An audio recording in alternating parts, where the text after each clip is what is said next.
Bismillahir Rahmanir Rahim. So, I was discussing about the example of Imam Ibn Khaldun rahimahullah.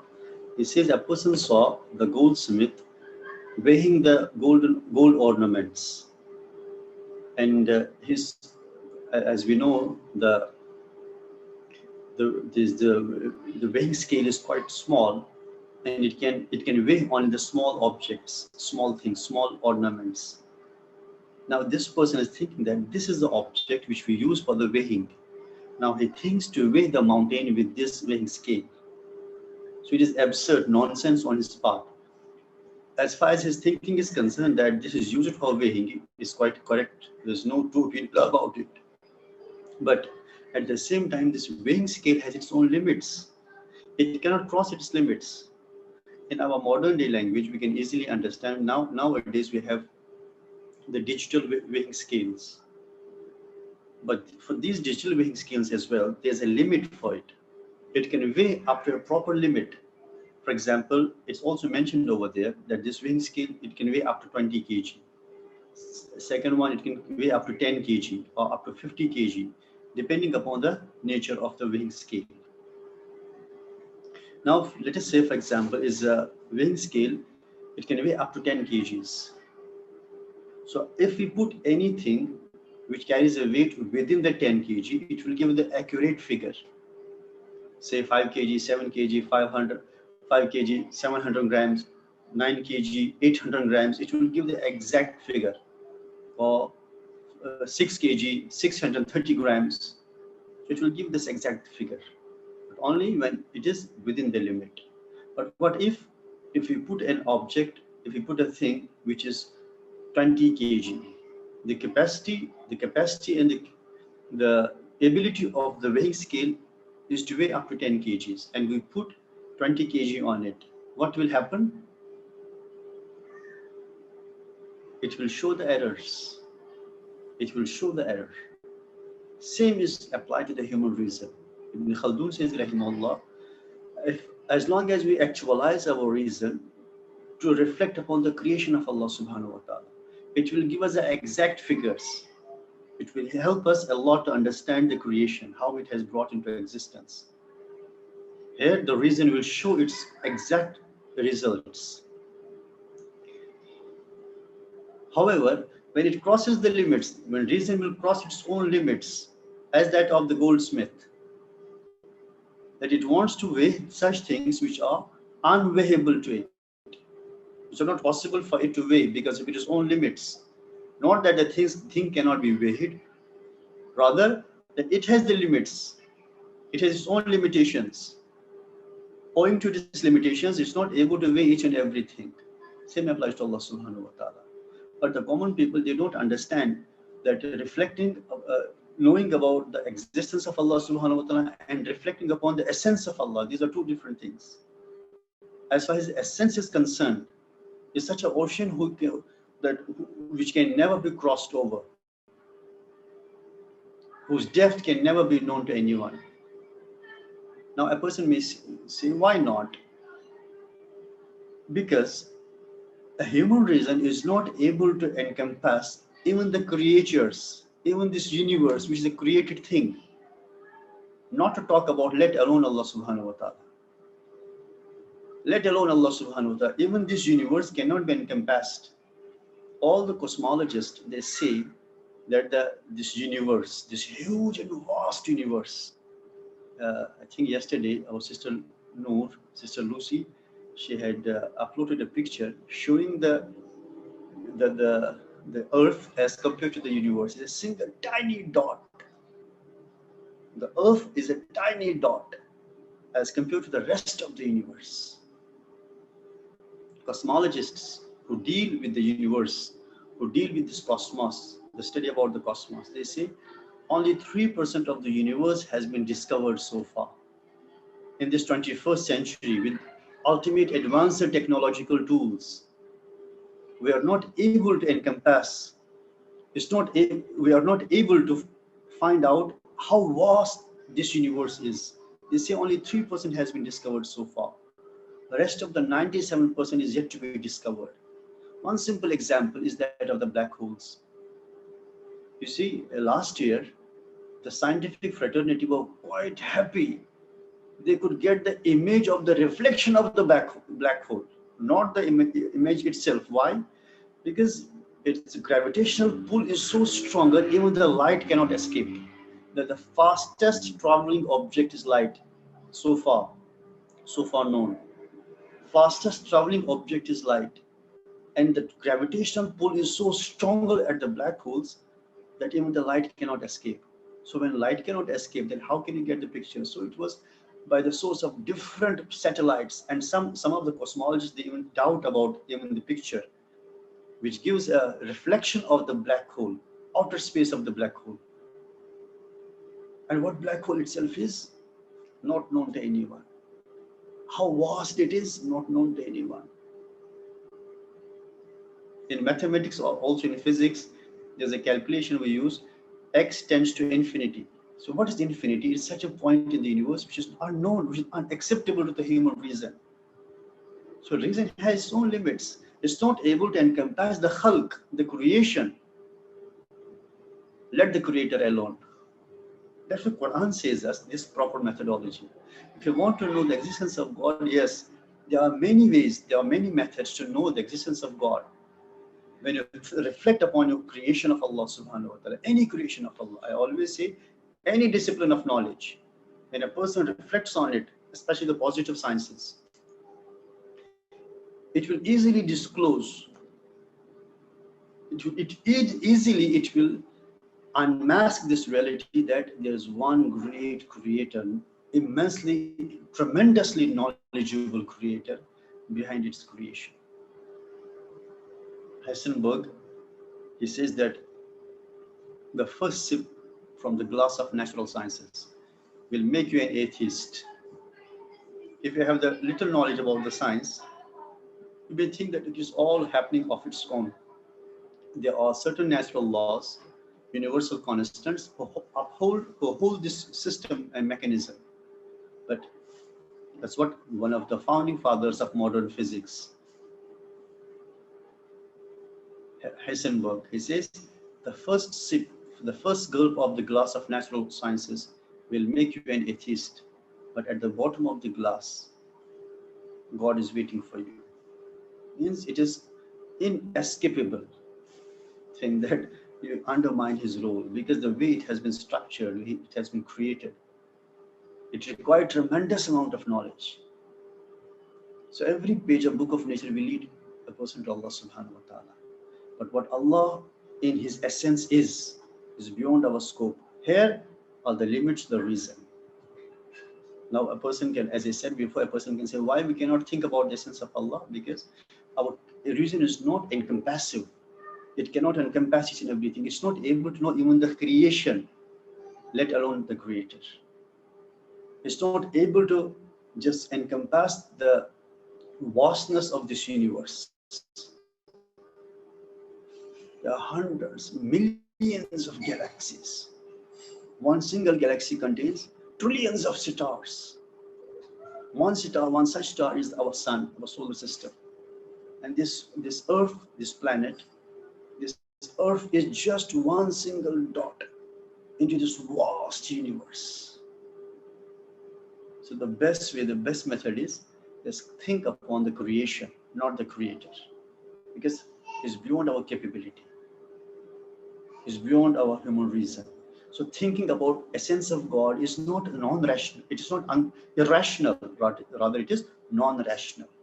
So we need to understand rational, irrational, and non-rational. So everything which is not rational cannot be counted as irrational. There are many non-rational entities. What do we mean by non-rational? Which is beyond the scope of the reason. But for common people, they don't know these methodologies. So shaitan also uses this. And this is one of the strongest tools with the shaitan. Many people are misled. Those who don't know the proper methods, then the things are messed up to them. I met many people, though they are blinded by this particular notion that they are very knowledgeable people. But the problem with them is they lack the proper methods. The things are messed up, they are confused. They cannot find a proper way. That's why you find them jumping from here, from there. You are discussing one thing, they jump to other. You begin to address that, they jump to other. You begin to address that, they jump to other. Because there's no proper methodology with them to understand the particular thing. So Imam Al-Ghazali says, rahimahullah, here shaitan plays its role. He makes he makes a person to think that is quite knowledgeable, but his knowledge doesn't benefit him to understand the basic fundamental notions of this universe.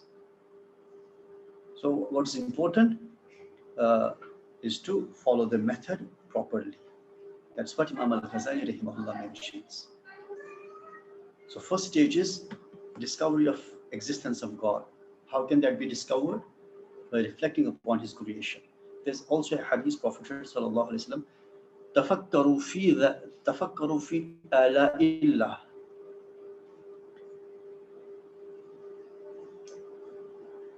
Tafakkaru fi ala'illah. You contemplate upon the creation of Allah. You ponder over the creation of Allah. وَلَا تَفَكَّرُوا فِي ذَاتِ اللَّهِ. But do not think about the essence of Allah. Don't contemplate upon the essence of Allah subhanahu wa ta'ala. Why? لَمْ تَقْدِرُوا. Because you're not able to do it. You don't have the capability. You're not having the much power to reflect upon the essence of Allah subhanahu wa ta'ala. So you should confine yourselves to the thing which you are capable of.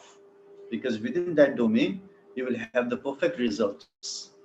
The moment you try to cross the limits, you will have the errors. And those errors will mislead a person. That's what's happening with the many modernists. Firstly, they develop many doubts about the Islam. Then these doubts lead to the agnosticism, doubt in Allah, agnosticism. Then this agnosticism paves the way for the atheism. They deny Allah subhanahu wa ta'ala with no justification with them. The problem? Lack of proper method, lack of proper understanding.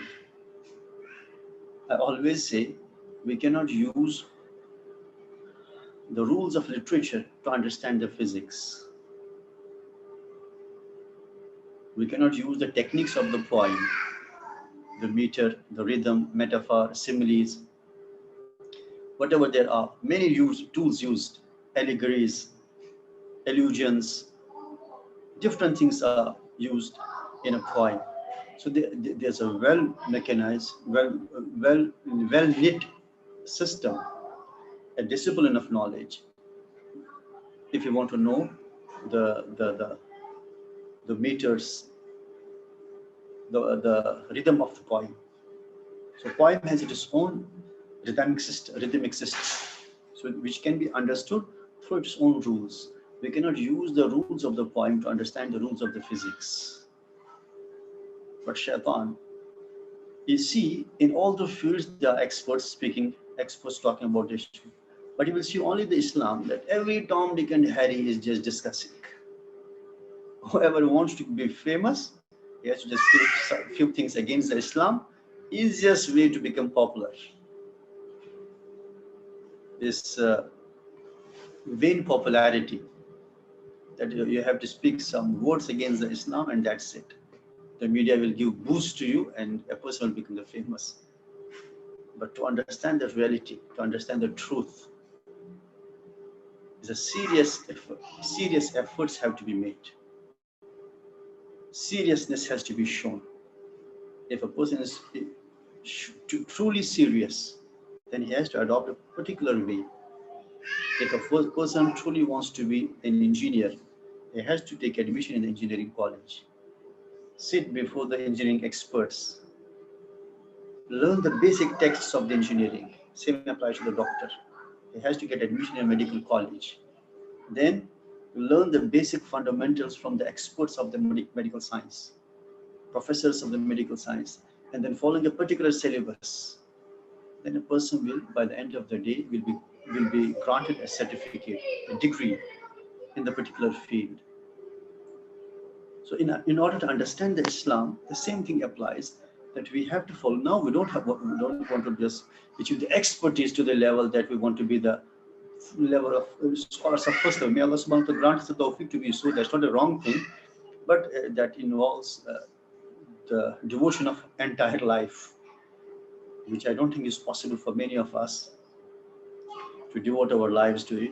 But at least the basic understanding, if you want to have, there's a proper methodology, even for the basic understanding of Islam. That's what Imam Al-Ghazali rahimahullah mentions over here, that shaitan, he uses this tool. The common people may be interested only in the thinking about Allah's entity. Allah's entity means Zatullah, the Zat, the essence of Allah subhanahu wa ta'ala, and attributes as well as matters that are beyond the ability of their minds. And thus, they may doubt the origins of the religion. As I said, when they lack the proper methodology, then the things will be messed up. They won't be able to stratify the things, streamline the things. Then instead of getting the proper understanding of a particular issue, it will be more complicated and confusing to them. To understand it properly, there's a proper method. But since they have sidelined it, they want to learn the things of their own, which will end up with the confusions and more complications. That's what Imam Al-Ghazali rahimahullah mentions. And then another thing which is a strong tool with the shaitan is thinking ill of Muslims is another destructive means of Satan.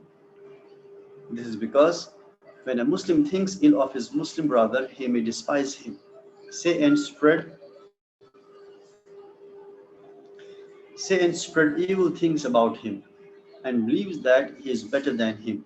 Still, the believer does not think ill of his Muslim brother because he always seeks excuses of him. But the hypocrite seeks defects and flaws of others. Man should keep away from suspicious situations so that others may not think ill of him. And another thing is, which shaitan uses always, is that thinking ill of Muslims. Prophet sallallahu alaihi wasallam, Tuba liman shagala ayubuhu an ayubin nas. Congratulations to the one who is always involved in finding out his own faults, which doesn't provide him time to find out the faults in others. Congratulations to him who is always concerned to his own faults, that he may not find out the faults in others. But here the case is altogether different. Sorry, Sheikh, whose quotation is that? By whom? It's a hadith, Prophet sallallahu alaihi wasallam. Oh, hadith. Okay. Congratulations to the one who is engaged with his own faults. Engaged with his own faults. Yeah. So that he don't find the time to find the fault of others. He won't find the time to find the fault of others. Yes. Okay, thank you. Welcome. Is a hadith is Tuba liman shagala uyubuhu an uyubin nas. Tuba, congratulations to the one, Allah's Prophet, Allah's Messenger sallallahu alaihi wasallam, that glad tidings be to the one. Congratulations to the one. Tuba liman shagala uyubuhu an uyubin nas, who is always engaged in his own faults, that you don't find the time to think about the faults of others. But in our case, it's altogether different. We don't find any fault in ourselves. We always justify our thing. We always justify our position. But on the other hand, we always try to find out the faults in others. My teacher used to say that we always raise our finger towards other person. You are wrong. He said when we raise one finger towards other, 3 fingers are raised against us. If he's wrong once, you are wrong 3 times. But unfortunate thing is that shaitan, he makes us to see only this one finger. And he makes us to ignore these 3 fingers which are raised against us. When I raise one finger against us, at the same breath, I raise 3 fingers against myself, but I cannot see them. I always see this one finger. And this is also one of the strong tools with the shaitan. A true believer is the one who always finds an excuse for others. Even if we happen to see a Muslim is doing something wrong, so we try to find out certain excuses for him. Maybe this could be the reason for him. Maybe this may be the cause for him. Maybe this factor led him to do this wrong. To find certain excuses for him. Instead of finding the excuses, what we are doing? We are trying to find out the things, what he's doing, what he's up to. So that's against the nature of a true believer. But Imam Al-Ghazali says that shaitan makes this thing because one of the important task which shaitan wants to happen is that discord among the hearts of the Muslims. He wants the clashes and conflicts to prevail in the society so that there is no any unity among the Muslims. When there is no unity, they won't work together. When they are all together dispersed, then it is easy for the shaitan to deal them individually. Prophet sallallahu alaihi wasallam, there are many of the hadiths which talk about the unity of the Muslims. One of the hadiths says that you should be united together. And the example of those who are united is that of a shepherd. He's carrying forward his flock of sheep. As long as the sheep remain under the protection of the shepherd, the wolf won't do anything wrong. But the wolf is always in ambush to find an opportunity. If any of the sheep is isolated, is separated, distances himself from the main flock. Once a single sheep goes away from the flock, it's easier for the wolf to pounce upon it. But when he's in the flock, it's not easy for the wolf to launch an attack upon it. Then Prophet said, you must remember that wolf of the humans is shaitan. He's always he tries to find out when Muslims are dispersed, he can make easy victim of them. They can become the easy victim of shaitan. On the other hand, when they are united together, it's not easy for the shaitan to break them up. He cannot disperse them. He cannot sow the seeds of discord into their hearts. So another thing is, when a person finds the faults of others, what will happen? There are many steps now. Firstly, when a person finds a fault of others, okay, he identified some fault in a person. Then at the same time, what will happen? He'll be despised in front of him. He will despise him, and he will deflate his position. He will think he's better than him. I don't do this. I don't commit this thing. And while saying this, I don't commit this thing, there's a sense of arrogance that I'm superior to him. And this sense of superiority, it demolishes the faith of a person. That's what Imam Al-Ghazali says, rahimahullah, that the destructive means of Satan is thinking ill of Muslims. Prophet sallallahu alaihi wasallam, man satara musliman, whoever screens the fault of his brother in dunya, satara Allahu yawmul qiyamah, Allah will screen his faults on the day of judgment.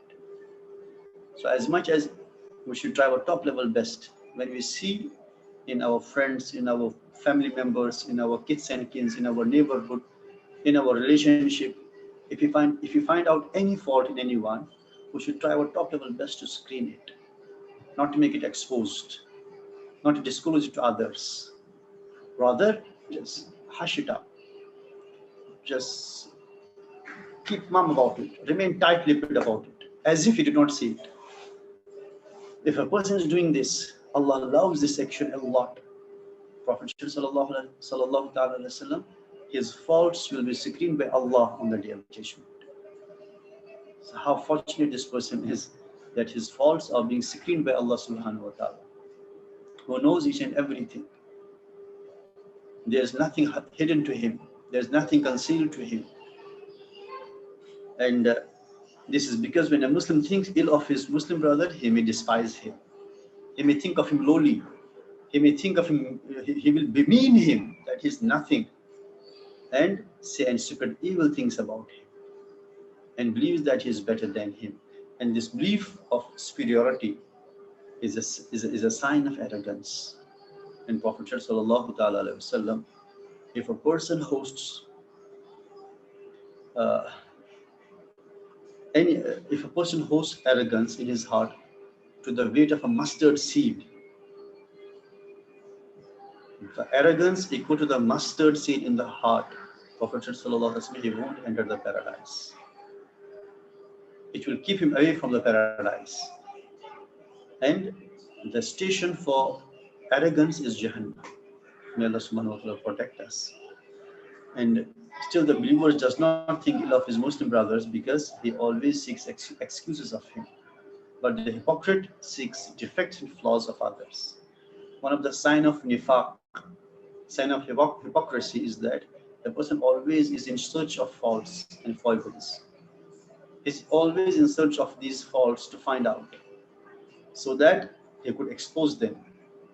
This is the nature of a munafiq. But the nature of a true believer, nature of the mu'min is screening the faults of others. He doesn't make it public. And these qualities will be discussed later in detail, inshallah. All these qualities, these are only. So man should keep away from suspicious situations so that others may not think ill of him. Yes, this is one of the important things that actually ulama say that man alqa nafsahu bimawaqi tuham fala yalumanna ahada.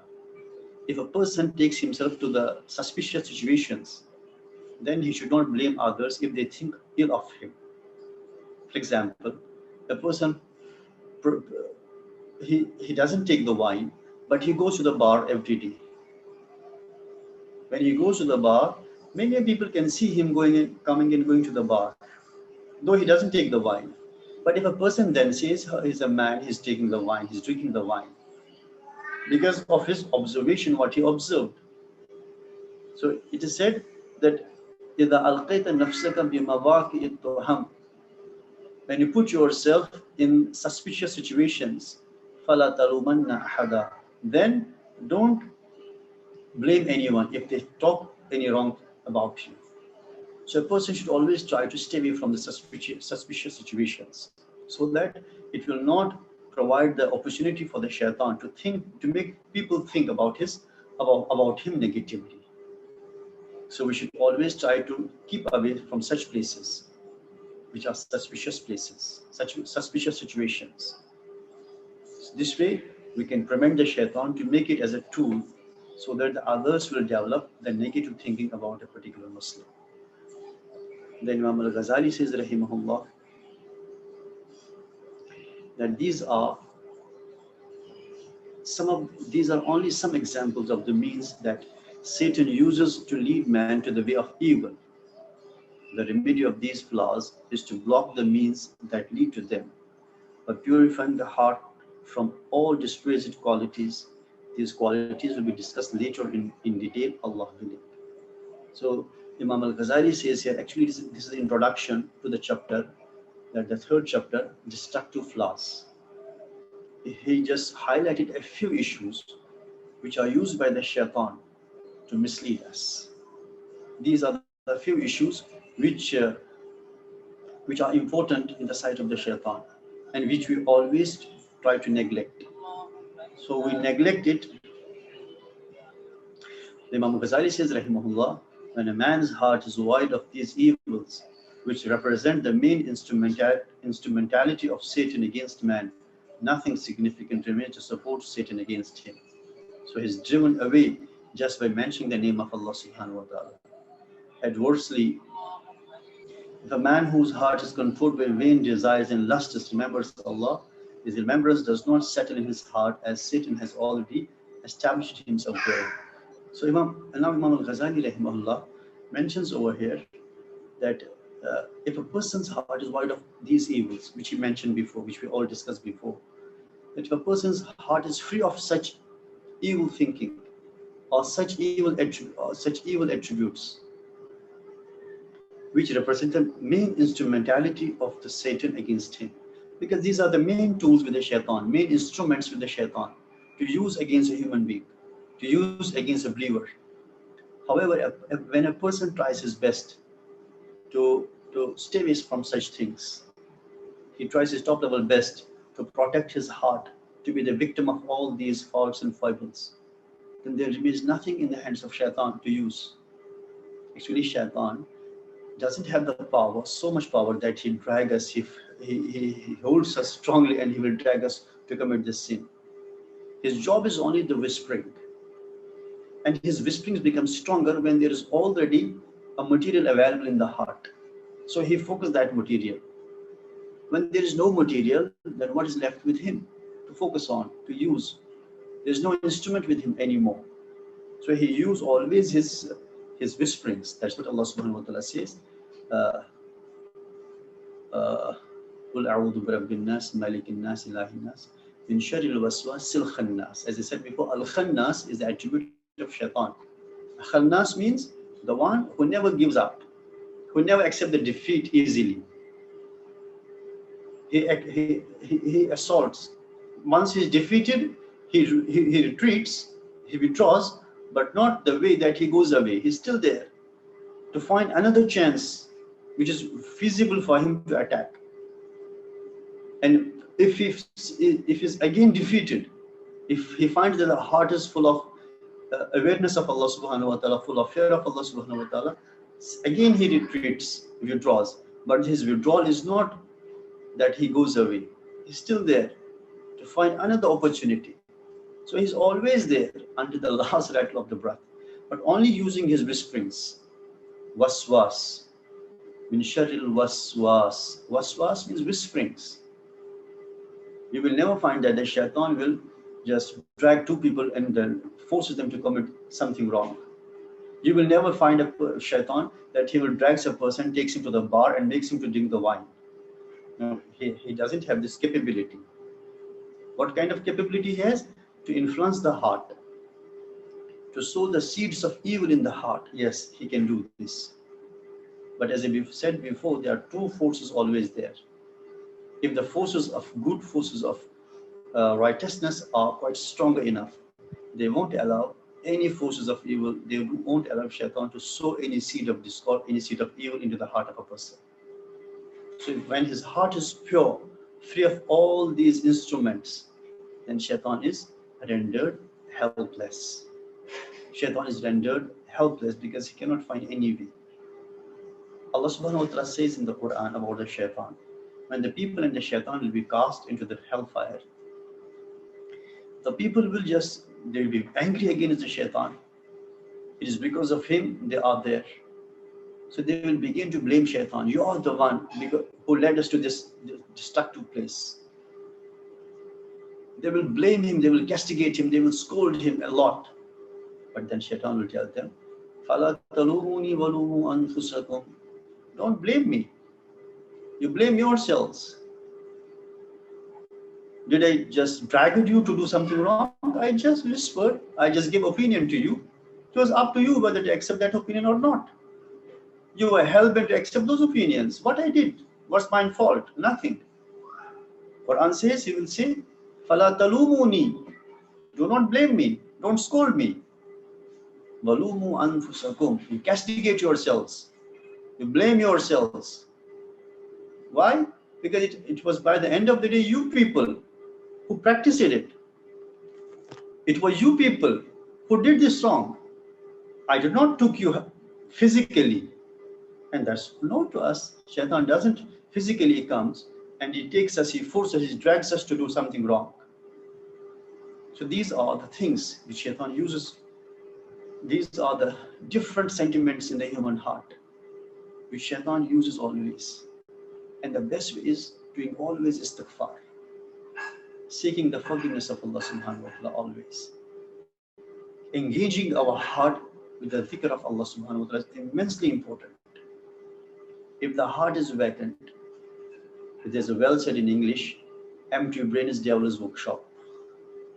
Empty brain, I also say, empty heart is devil's workshop. Empty heart means when you don't remember Allah subhanahu wa ta'ala, you don't engage your heart with the zikr of Allah subhanahu wa ta'ala, it's empty. Now Shaitan has enough tools and instruments already there to make use of. So he focuses upon such things, and then when he focuses upon such things, he uses them, he makes effective use of these instruments which are enough to mislead a person. So Allah subhanahu wa ta'ala says, يَوْمَ لَا يَنْفَعُ مَالُ وَلَا بَنُونَ. The day, that's the day of Qiyamah, the day of Akhirah. Allah subhanahu wa ta'ala says, يَوْمَ لَا يَنْفَعُ مَالُ وَلَا بَنُونَ. That day, neither your wealth nor your children will benefit. So actually our life is spent either taking care of our family, our family members, our children, or just accumulating the wealth. These are the two things we take the huge deal of our time, huge deal of our life. Allah subhanahu wa ta'ala says, يَوْمَ لَا يَنْفَعُ مَالٌ وَلَا بَنُونَ. The day neither your wealth nor your family members will benefit, nor your children will benefit. إِلَّا مَنْ أَتَى اللَّهَ بِقَلْبٍ سَلِيمٍ. Except the one who comes to his Lord with a sound heart, with the free of all these instruments, with, with free of all faults in the heart. And what's in the heart? Only the name of Allah subhanahu wa ta'ala. The heart is full of love for Allah subhanahu wa ta'ala. And there's nothing beside the love of Allah subhanahu wa ta'ala in the heart. That heart will get the success and salvation on the day judgment. The salvation is meant for these people whose hearts are sound, who don't have ill intention about others. They don't have ungenuine anger with them. If they're angry only for the sake of Allah subhanahu wa ta'ala, not for their own selves. When it comes to their own selves, they forgive the people. As is mentioned about the Prophet sallallahu alaihi wasallam, he never avenged it for himself. He never avenged it for himself. Only when he avenged it for the sake of Allah subhanahu wa ta'ala alone. So, man atallaha biqalbin salim. The success is only for the one who comes to his Lord with a sound heart. And how can we achieve this soundness of the heart? So two things are important. One, the weeding of the weed of the sinful tendencies. And second, implanting the seeds of the goodness. First of all, we have to clear our heart of all these instruments which Shaitan can use as a tool and which he uses as a tool. So we have to clean our hearts first, and then we have to sow the seed. We have to sow the seeds of goodness. That's for the means of salvation. Our fourth chapter. If you remember, I discussed before that these two chapters are very important as far as our own relationship with Allah subhanahu wa ta'ala is concerned. These two chapters are very important because through these chapters we come to know that what we have to just take out of the heart. What are the things we need to make our heart cleaned off? And then what are the things we need to sow into the heart? We need to implant into the heart. We ask Allah subhanahu wa ta'ala to help us, because of our own we cannot do anything unless and until Allah subhanahu wa ta'ala helps us. Unless and until Allah subhanahu wa ta'ala provides a strength to us. We ask Allah subhanahu wa ta'ala to help us clean our heart of all the impediments, of all the faults, of all the foibles, which may pose a barrier between us and Allah subhanahu wa ta'ala. And then at the same breath, we ask Allah subhanahu wa ta'ala to help us to inculcate the good things in our heart that will get us closer and closer to our Allah subhanahu wa ta'ala. Ameen ya Rabbal Alameen. So finally, if there is any question with anyone, you can ask, please.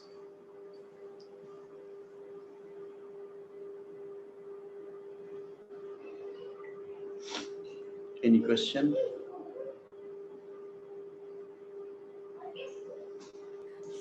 Sheikh, sorry, I have one question regarding the part whereby you must make sure all the time you don't get into situations that will make people think evil or bad of you. But on the other hand, people must also have husnuzan, which means when they see something which is like not good that the person is doing, must not jump to conclusion, because he may have his reason for doing whatever, excuse or whatever. We have to strike a balance. Yes, definitely. You are saying true, is correct. But we need to understand that most of the people, common people, they don't have this balance with them. Most of the people, they always have they don't have the good guess about others. Rather, they always have the bad guess about others. That's why we are not supposed to just pose in a way. We are not supposed to behave in such a way or to go to such places which are infamous places and which will provide a tool to the common people. Though on their part, they have to follow the teachings of the Islam, but usually the common people, they are not, they don't observe these things. That's why ulama, they say that we should avoid to go to such places which may provide an instrument to the shaitan and which shaitan may use to inculcate into the hearts of the people. You see, he poses to be a pious person, but you see, he goes there frequently. They should have good guests, but shaitan won't leave them. Depends upon the nature of those people as well. If their hearts are sound, they will try to find out a good excuse for this. There might be some reason for this. Uh, okay. Inshallah, you remind me next session. You remind me this thing. There's a beautiful story. Inshallah, I will inshallah relate that story to you. Yeah. Very Okay. Yeah. Okay. And then the other part, follow up to that is that we must not like what do you call? We always say don't care about what other people think. We just do whatever we think is right. Therefore, in this case, we must think about what other people think all the time. Yes, actually, again, we need to strike a balance here also. When we say that we should not mind what people think about us, is when we are doing something good. Even if people are saying many things about us, we should not take care about it. We should be focusing upon doing the good. In this particular context, we say we should not mind what people say about us. Okay. Second thing is that we go to such places which are doubtful places. Say, I give example, going to a bar, constantly going to a bar, or constantly being with the people who are not famous, who are known for their sinful activities. So this is an easy way, an easy opportunity, easy way to give people opportunity to think bad about us. That's what ulama say, that if you adopt this way of life, that you go to such places which are doubtful places, which are not good situations, and then people begin to think about you like this. So don't blame them, because you provide the chance to them, you provide the opportunity to them to think about you like that way. Though on their part they had to find out the excuses, that's their part. But on your part, you should not be instrumental in providing them any excuse that they talk negatively. Yeah, you should care about whether or not your actions will give rise to fitnah to others. That means you are having a good heart so that those people don't have a chance to be bad. Yes, Is that the right way? yes. You have very easily just put it. So this is a true explanation. This is a good explanation you have given yourself, that we should not provide them any opportunity to think bad about us. Okay, Jazakumullah khaira. See you all inshallah in our next session. Till then, subhanallah wa bihamdihi, subhanakallahumma wa bihamdik, ashhadu an la ilaha illa anta, astaghfiruka wa atubu ilayk. Subhana rabbika rabbil izzati amma yasifun, wa salamun alal mursaleen, walhamdulillahi rabbil alamin. Wassalamu alaikum wa rahmatullahi ta'ala wa barakatuh.